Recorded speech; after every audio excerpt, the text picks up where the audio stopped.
talk to all of you at one time. Hello, everybody. How are you? And welcome back to Sunday Night Live with me, Dr. Taz. If you don't know me, I'm a board certified integrative and wellness physician. I'm also board certified in pediatrics and holistic medicine, a certified acupuncturist, and a nutrition specialist as well. And I have two practices in the Atlanta area, Center Spring MD, but we now see patients everywhere. We see them virtually as well. So many people are coming to us as patients as well from all around the world. And then my product line, the East West Way, launched recently too. So I'm super excited about that as well. But that's not why you guys are all here. We are going to jump in and talk about what is on your mind. And I know that we've got a lot to get to. So let's get to it. Here's my quote for the day. Great things never come from comfort zones. None of us, right, are in a comfort zone at the moment. And it feels like we're standing sort of with a divided country, the world on fire, so to speak, and we're all sort of each man to himself. But there is some real power here, guys, that you can take into your own hands. And yes, it's the immune system. We've talked about that so many times here on all channels, but it's a little bit deeper than that. And I want to go through what you can do to really gain control of what's happening out in the outside world and also what may be happening within your own families as you're trying to navigate all this information. All right, the numbers. Here's where we are with COVID-19, the pandemic, of course. We have 4 million cases here in the United States, 142,000 deaths. That number is interesting for this reason. The caseload is up. It is absolutely up. But the death rate is not going up at the rate that the caseload is going up. This leads to a discussion around some of what we're seeing in the research, which I'll get to in just a moment, about what's really happening with COVID and how there are different forms and different presentations of it. And at the same time, there are different levels of it. And we'll talk about that study in just a second. But the death rate, that puts the death rate at about 3.5%. And the majority of these continue to have one or two comorbid conditions, meaning they have another disease or they have obesity. Obesity has been linked to this very strongly. And those are the strongest links to the bad outcomes in COVID-19. So please keep that in mind as well. Now, what we do want to get to in just a second is this massive report that I actually talked about earlier today on Headline News about the CDC guidelines for going back to school. Remember, the CDC is strongly advocating that schools open back up, and they have some guidelines and they have some criteria for that. So we're going to discuss that as well in just a moment. In addition to that, there's other news too. COVID, believe it or not, is not the only news. There's some news about plant-based diets, and we're going to get to that as well. So let's jump into the immediate matter at hand. The CDC guidelines right here. You guys can get this on your own. Go to cdc.gov. You can download this report. This is not a doctor-only report by any means, so it's something you can take a look at.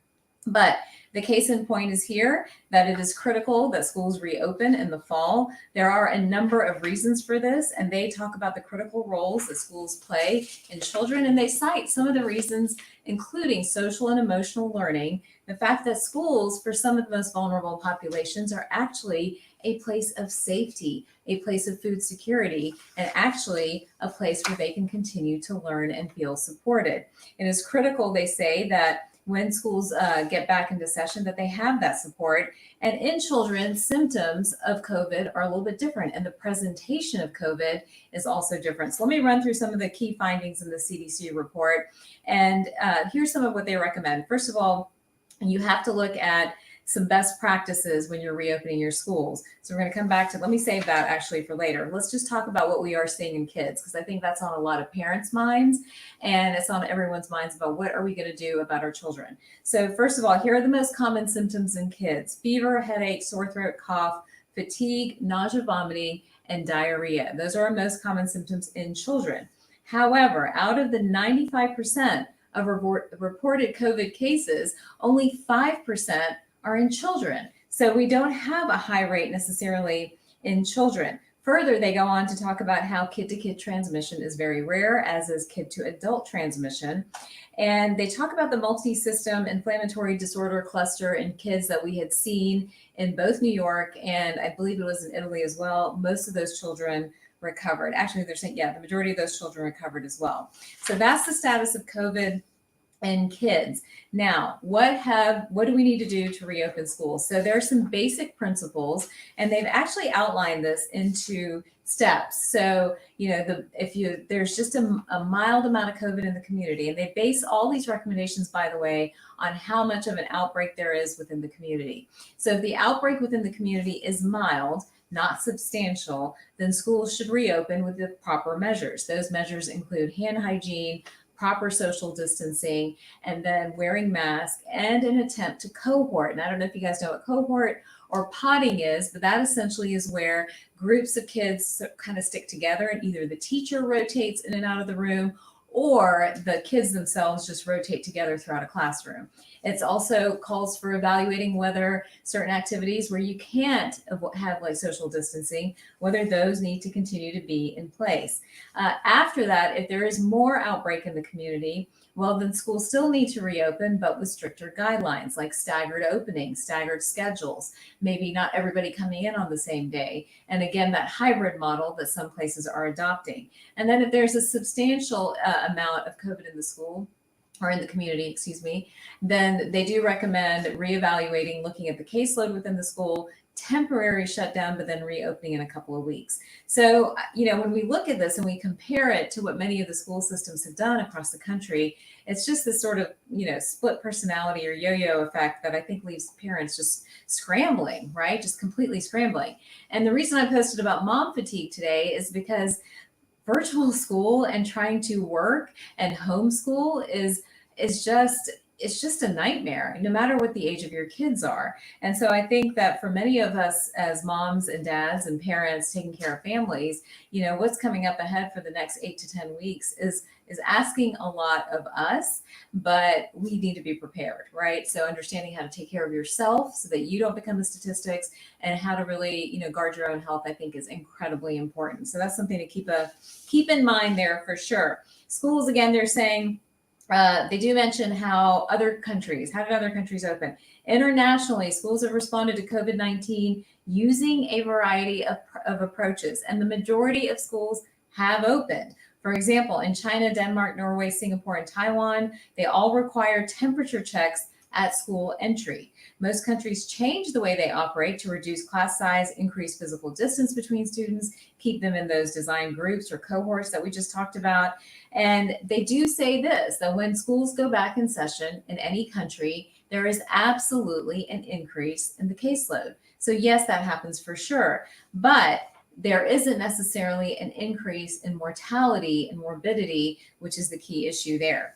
Schools are so important to open for in-person contact, according to the CDC, because they play a critical role in the well-being of a community. So they're the infrastructure of our communities, and communities depend on our school system. They provide critical academic support. So that's another reason that our schools need to open. And they also, again, as we mentioned before, provide safety and security and a mental health home for so many people. So those are some of the reasons that the CDC is citing. The other point that they make that I think is not being brought up in the news and the media is simply that one of the reasons for shutting things down or quarantining, there's a big headline in some of the news channels right now talking about how the country needs to shut down.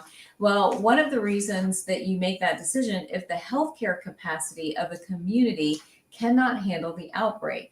And so in March, when this was happening across many regions of the United States, the thought at that time was, okay, we're worried about our hospital system, we're worried about our infrastructure, we need to shut down. But now many communities, including here in Atlanta, have made concerted efforts to have temporary hospitals, temporary facilities, and we're not in that healthcare, like dire healthcare role that I think we were in back in March. So they bring that point up as well. Is other indicators to use include healthcare capacity, like staffing and ICU beds. The percentage of people testing positive for SARS might be useful to determine what's happening. So again, this particular recommendation from the CDC, highly recommending opening schools and doing it in different ways, depending on what the numbers look like, depending on what the caseload and the morbidity and the mortality looks like, but in a very seasoned and measured way, saying, let's not overreact. Let's find a middle ground. Let's find a workable solution so that our kids can get back in school, our communities can be stable, and at the same time, we can keep everybody safe and protected. All right, that brings me directly into who really is at risk when we talk to COVID-19. It's not really our children, it is our children with multiple illnesses. There is also some mention in here about children with multiple disabilities, developmental disabilities, children that have multiple medications or special needs. Sometimes they have a slightly higher risk. But here's who's really at risk. It is our adults and our elderly who have multiple medical conditions. It is also those who are overweight or obese. Obesity, in this particular journal article, where was this published? This was out of Pennington Biomedical Research Center in Baton Rouge, Louisiana. And this particular article connects very directly how obesity is common in COVID-19 patients, especially patients with poor outcomes, because there is a hormone that ties together how the immune system reacts and your weight and how you're gaining weight. And the connection or the link between the two is very much affecting metabolism and the immune response, and explains why COVID-19 is so dangerous for people with obesity. Now, this hormone is leptin. How many of you have heard of the hormone leptin? It's the hormone that really helps kind of satiate us or tell us when we're hungry or not, or when we're satisfied. When we have really high leptin levels, which we see in practice all the time when it comes to obesity, those high leptin levels correspond with a long-term or low-grade inflammatory state. And as we've already talked about over and over again, inflammation is one of the greatest risks for severe outcomes of COVID-19 because the immune system is overwhelmed and is simply not able to mount the response it needs to mount. So here's an article just released, I believe this was Friday, on the link between COVID-19 and obesity and how it is one of the strongest players in what your response to the virus will be. At the end of the day, COVID is a virus. It is in the family of cold viruses, and it is up to our immune systems in how we respond to that particular virus, just like so many other viruses that we all get exposed to. My son actually brought up a really important point. He goes, Mom, aren't we fighting viruses all the time? This whole idea of being an asymptomatic carrier. And I was like, yes, we are fighting viruses all the time. But in this particular case, it's very important for us to know how to take care of our immune systems and how to beat viruses so we're not able to spread them person to person. That's why wearing a mask is so important and so critical, because COVID or coronavirus is spread via respiratory droplets. So keep that in mind. If you want to do one thing, wear your mask. I think that's the most critical thing you can do when you're out and about and interacting with people, and that's going to help us all. Okay, next article we're looking at is talking about COVID-19 and one of its hallmark landmark symptoms. It's the loss of smell and taste. And that is one thing that has been very unique to COVID-19, but not as common in more recent cases of COVID. In fact, we're seeing more and more that there are many different types of COVID presenting. There is the type that's loss of sense of taste and smell that's correlated to more severe outcomes. Then there is a flu-like version of COVID-19, very mild, very self-limited, may go away in a day or two. Then there's flu-like with fever. You might be down and out for about a week. And then there's all this other stuff. So then there's the virus when it's presenting more with chronic diarrhea, it's presenting with severe headaches, it's presenting with loss of sense of taste and smell. Those are the folks that are at more risk for maybe having complications from COVID-19. So it's interesting because the virus itself is changing and presenting in a number of different ways. All right, we've got another study stating from the Lancet Child and Adolescent Health, mothers are not likely to pass COVID-19 to their newborn babies. I feel like, again, in the news, we're seeing newsreel after newsreel talking about how babies are being born with COVID-19. This is incredibly rare. It is not happening. After studying 120 babies born to moms with COVID-19 infection, there were no cases of viral transmission, even 2 weeks after breastfeeding with proper hygiene sort of precautions. So keep that in mind. Very low risk to our babies. For you pregnant moms out there who might be stressed and panicking, I know many of you have come to me and be like, should I get pregnant? Is this really even a time? Again, I think life has to go on. I do think you have to be careful, but very low risk to your baby. So keep that in mind. All right, next question. I actually had a lot of questions about this. Let me get that page of questions that you guys sent me so we can go over that as well. But I had some questions about masks or face masks and what masks work, what's the best type of mask to wear. I think bottom line is this is what we're finding, that cloth mask 2-ply cloth masks are the most effective mask to wear when you're out and about. They do need to be tied around your mouth and your nose. So many people, including maybe my tween daughter, want to keep it down here or keep it very loose. They need to be around the mouth and the nose. 2-ply is the best way to curb COVID-19 spread. We've got a journal article here from the British Medical Journal talking about homemade cloth face masks need at least 2 layers, preferably 3 layers, to prevent the dispersal of viral droplets from the nose and mouth that are associated with the spread of COVID-19. And this was an online journal. It was published in Thorax and then again reviewed in the British Medical Journal. So keep that in mind if you're making masks. Many of you are out there making your own mask, which I think is incredible, but it needs to have 2 to 3 layers and it needs to be around your nose and your mouth. All right. So just keep that in mind. We got a lot of people pushing back against that. And I understand that. None of us like these masks, even mine. Get super itchy at times. The ones I wear at work, I like want to scratch my face, but I do know that they are something that we can do. And I think it's important at any given moment to do whatever we can to help each other prevent the spread of this pandemic. All right. So there's that. So that's my COVID rundown. Now you guys had some let's see if we got through all the COVID questions. Oh, I had one COVID question. What about kids and the classrooms and the disinfecting sprays that they're using to clean germs? So I know what you're worried about there. You're probably worried about the toxic load, correct? Like the chemicals that our children are being exposed to with some of these sprays. Again, you can advocate for less toxic versions of those disinfectants to be used in your homes and in your classrooms. Remember, even a hand sanitizer made with rubbing alcohol and aloe and then some other moisturizers, lemongrass, tea tree, is effective.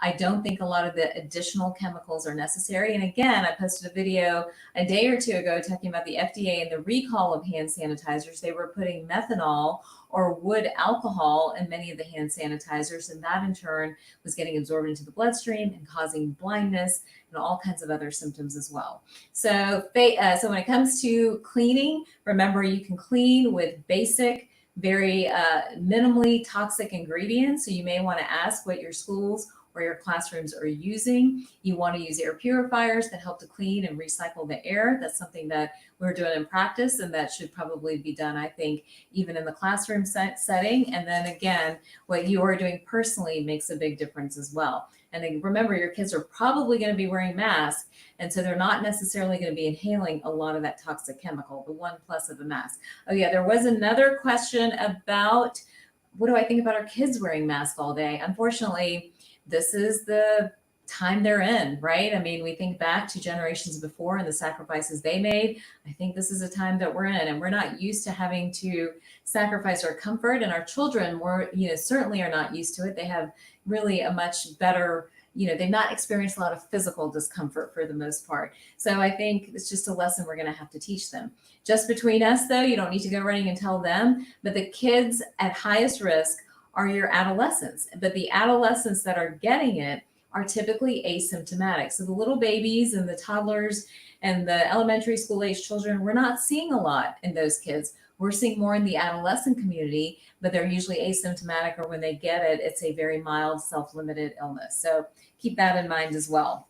Now, I could talk about the immune system. We'll do that last, so that's fresh in your minds and you don't forget it. How's that? We've got a couple of other questions I want to make sure we get to. Somebody asked about PCOS, and we could do a whole hour and a half on PCOS, quite frankly. But PCOS, for those of you who don't know, is polycystic ovarian syndrome. And it is an epidemic. It is what got me into the world of integrative and holistic medicine. It runs throughout my family. It's been interesting to study and interesting to learn about.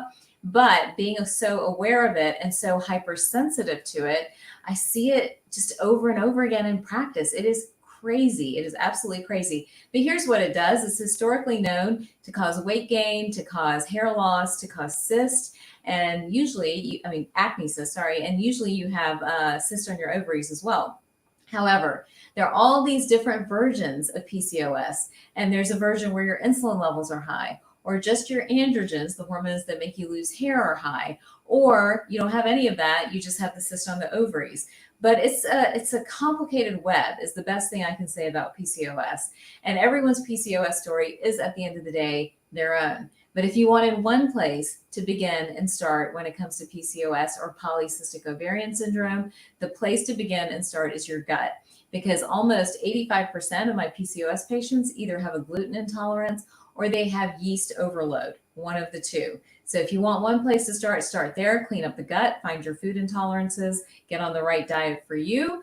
And over time, your hormones balance out and you reduce some of those concepts that go with PCOS, like thyroid imbalances, estrogen dominance, high androgens, all of that. But again, I'm telling you, that's probably a webinar that we need to do and do a whole lecture at some point. So I plan on doing that soon as well, and we'll keep you guys all informed. All right, I had another question from somebody I know well, asking about dementia and seniors, or seniors having dementia who are not then gaining weight. If I understood that question correctly. If I didn't, please fill me in on what you were looking for there. But yes, so seniors with dementia, they will lose weight very rapidly and they'll lose muscle mass very rapidly. And the problem with that is as you continue to lose muscle mass, then insulin levels go up, there's more inflammation, there's more blood sugar instability, their immune systems become more compromised. So we don't want that. So the best thing with seniors is they have to be on some sort of eating schedule. They really do need to eat every 3 hours. They need to do things like protein shakes to get extra protein in them, maybe supplement those shakes with branched chain amino acids because that adds extra protein as well and helps to preserve muscle mass. And then add more of the healthy fats. Add about a teaspoon of ghee or coconut oil daily because that again will help them to retain a little bit of their own body fat to help protect their bones, their brain, and so much more. So I think the keys there are 2 protein shakes a day, adding in those fat teaspoons or fat bombs, and then getting them to eat. Many of them won't eat for long periods of time because their digestion has slowed so much, but getting them to eat at least every 3 to 4 hours using digestive enzymes. These are things that are all helpful for our seniors. Okay, so that's all. Oh, we have one more study. Those are all the questions I got. I know there's some up here, so I'm going to run through those as well. And one study that I thought was fascinating that I did want to share with you. I swear time just flies and I talk the whole time. Sorry, but it's already like 9:26 and we have a couple more minutes. So we'll go through this study and then take a look at all your questions. And I have a couple of fun announcements that I want to make as well. Plant-based diets shown to lower blood pressure, even when you're eating meat in a small quantity. So again, whether you're vegan, vegetarian, whatever you are, dominant plant-based is the way to go with meat in very small amounts or small servings. That's been shown to lower blood pressure. This was an association with blood pressure, but that's honestly a great way to eat, period, because then you get the fiber, the antioxidants, the nutrients you need, and so much more. All right, let's talk about what's coming up. Lots of fun stuff coming up for me and for you as well. Hopefully you guys are as excited about this as I am. So we know that obesity is the number one or one of the main sort of comorbidities of COVID-19. We also know that many of us, myself included, holed up at home or staying home more with our gyms closed and our outlets kind of taken away from us, have gained weight. When I talked to so many of you over the last month or two, the quarantine 15 is real. So in thinking through all of this and trying to help us kind of get through this phase between the stress and the anxiety and the emotional eating and the fun eating, right? Everyone's been home and together and baking and kind of enjoying that part of it. I just thought it's time for a reset. I thought it's time for us to jumpstart. And that jumpstart could be so many different things. It could be focused on your weight. It could be focused on your belly and improving gut health. It could be focused on maybe more of your mental health, and maybe you picked up some more anxiety or more negative thoughts just because of the uncertainty and everything that's happening. But whatever it is, let's use this 10-day jumpstart to get back on track. And I'm so excited about this. We've got mind body tools, eating plans, recipes. We will be doing all kinds of fun things. I'll be coaching you through it on the private Facebook page for Dr. Taz. We'll be doing all kinds of just one-on-ones to help each other get through this, because remember, you can learn everything and you can know everything, but putting it into action is such a different game and it's so hard. So we're going to do this together, and it's going to launch August 3rd. And for those of you on Instagram, the link is there, and I've posted it to Facebook as well.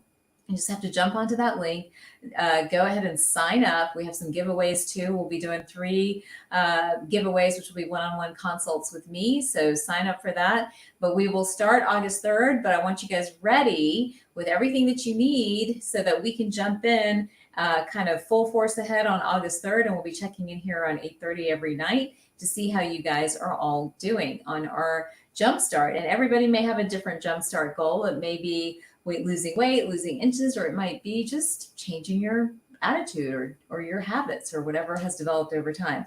So sign up for that. The links are everywhere. It's the 10-day jumpstart. It's also on drtaz.com. Take a look at that and let's get our way forward there. East West Way has launched. I talked about that over the last week or two. Go check it out. It's theeastwestway.com. It's all about the merging of Eastern and Western medicine, which I think ultimately is going to give us the best medicine and that holistic 360-degree approach to our health, our wellness, our empowerment, and so much more, and really ultimately make a difference in what we all become. So take a look at that. That's launched as well. And then remember, at Center Spring MD, you can do virtual visits too.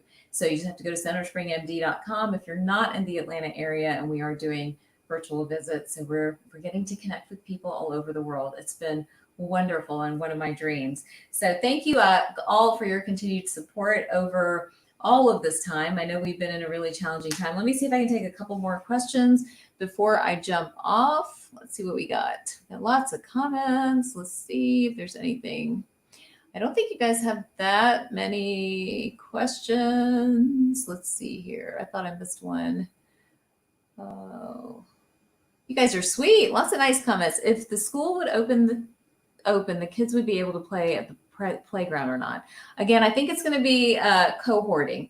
I think that's the answer. Potting or cohorting, where it's small groups that would be able to play, but they'd go out in little tiny groups. So it's not like everybody out there all together at one time. I think that's the recommendation from the CDC. There's lots of questions about kids in playgrounds. Let's see. My diastolic blood pressure seemed to be in the 90s. I'm not sure where the question is there, but all right. I don't think I have any other questions here. Let me just check. You're using Clorox to disinfect the home. Any other suggestions? Absolutely. I mean, there's so many other cleaners that are effective, but not as toxic necessarily. I mean, I like a lot of the, I'm blanking on the name, the Myers brand products. I mean, at least they're a little bit better. You can make your own, whereas rubbing alcohol, tea tree, a little bit of lavender, and you can mix that together. So that's another one. I can post some other brands as well that will help with disinfecting the home, but not quite have the high level of toxicity there. So, all right, let's see what else we've got here. Let's see, CDC guidelines. Yes, they're definitely a balancing act for sure. Comments about that. Children have to wear a mask. Yes, they do. Absolutely. This is a group effort, guys. I mean, this is really like, do we want to shut everything down and destroy kind of our communities and our livelihoods and all of that other good stuff and really watch people dissipate into kind of like a mental health crisis? Or do we want to find solutions? And I think a lot of what we're hearing in the news and everywhere else is not about finding solutions. It's about sensationalizing the information to the point that we're almost paralyzed. And remember, analysis paralysis gets us nowhere. We want to be actionable, deliberate, and we want to move forward. So I think what I'm trying to constantly navigate is sort of like, there's information here, there's information here. Where's the sensationalism, right? Where is unnecessary fear? And where's really the right way forward? And so I'm doing that every week with these headlines, and I hope it's helping you guys, and I hope it's helping to make sense of where we are. So the CDC is calling for schools to reopen. There are numerous studies that talk about what this illness really does in the body and who it affects. The sensationalism is that the caseload is up, which it is going to be up, and you should expect it to be up. But the question to really ask is the morbidity and the mortality where as severe as it was, and is your healthcare community prepared and ready? I think those are the critical questions to ask. Okay, a couple more questions. Do I have supplements for kids? We sure do. They are actually on the Center Spring site. So when it comes to immune support for kids, we've talked about this before. And by the way, guys, on drtaz.com, there are all these guides and they're all free. So there's the immune support guide, there's a healthy child guide, healthy mom guide. all about how and what you can do to take care of yourself. And there are diet, sleep, mind-body strategies, and even supplement strategies in there as well. But CenterspringMD.com, CNTREMD.com does sell supplements. The ones we have for kids are vitamin D, vitamin C. We have probiotics. There's the multivitamins, and you can take a look at our options there. You can use the Defender for immune support, but for children over 5, I'm not comfortable really giving it to the little ones. And I'll work more on some pediatric formulas too. It's on my list, but trying to get some of these early formulas out first.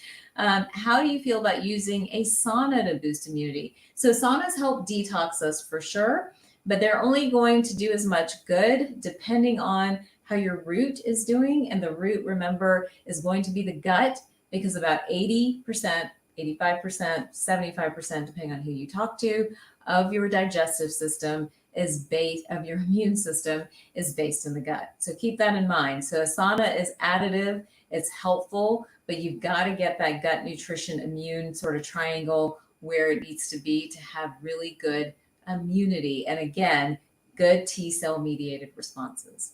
All right, so that fills your heads with lots of information for the week ahead, all the studies, the guidance about schools. At the end of the day, for those of you that are mothers or parents, dads, wherever, whatever your role is, it's a really tough time. This stuff wears on families. And so I feel for you and I empathize. And I know, everyone from the people I work with to friends and colleagues, exercise buddies, and more are trying to figure out the best way forward. My advice to you is to continue to support and build your immune system, continue to observe the basics of hand hygiene, washing your hands, teaching your children to wash their hands, wearing masks, and avoiding really crowded situations, and even adopting this cohort or potting concept, even maybe within your community. Maybe there are 5 or 6 families that you're always around or always with, so there's still that element of socialization, but you're not necessarily expanding it out to a party or to a big gathering or things like that. And I think that that's the best we can do in addition to supporting our immune system. And we've got to move forward. I'm going to continue to say that. We've got to move forward. We've got to cut through the chatter and the noise. We've got to find solutions. Statements like the pandemic will go on into 2021 are not helpful. We have to find the way forward, and we have to be thinking that there is a way forward, which I know there is. So I'll leave you with that. I hope you guys all have an amazing week ahead. For all you moms, hang in there, book your self-care time. And for everyone else, join me on the 10-day jumpstart. It starts August 3rd. So go ahead and join me. We're not going to let this fall go down without a fight. We are going to be our healthiest and most thriving selves ever. So keep that in mind, and I will see you guys next time. Stay healthy, stay well, stay super powered, and I will talk to you soon. Take care.